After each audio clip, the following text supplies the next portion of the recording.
Earth's atmosphere is essential for life on planet Earth.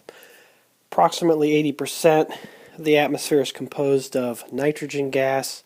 There's also a large quantity, about 21%, of oxygen, which is necessary for aerobic organisms like human beings.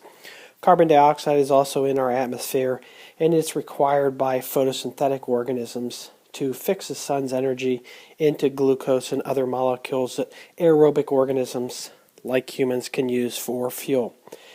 Air quality and air purity is really an issue that spans the globe. It has serious health effects on humans and other organisms, serious consequences to the ecosystems, and it also can have a negative impact on economies, infrastructures, and societies around the world.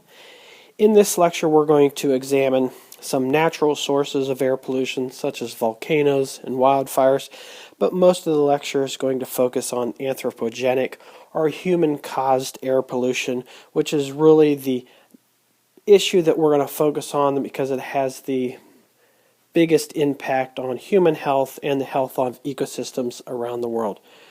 We're going to talk about how air pollution can form in one area in the globe, travel tens, hundreds, or even thousands of miles to impact societies or countries clear on the other side of Earth. We'll talk about the U.S. Environmental Protection Agency, the Clean Air Act, and how these two go hand in hand to protect our atmosphere, at least in the United States.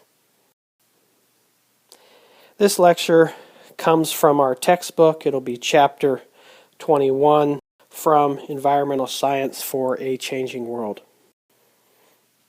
In this chapter, we're going to look at indoor and outdoor air pollution in both developed countries and developing countries, and examine things that can be done to reduce the amount of pollution in these types of countries.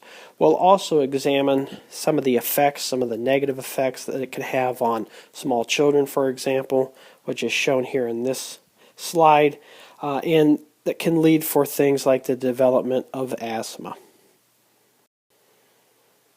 As we examined early in this semester, the Earth's Coriolis effect, or the rotation of the Earth on its axis, causes winds and surface waters to move in a certain direction in the northern hemisphere and a different direction in the southern hemisphere.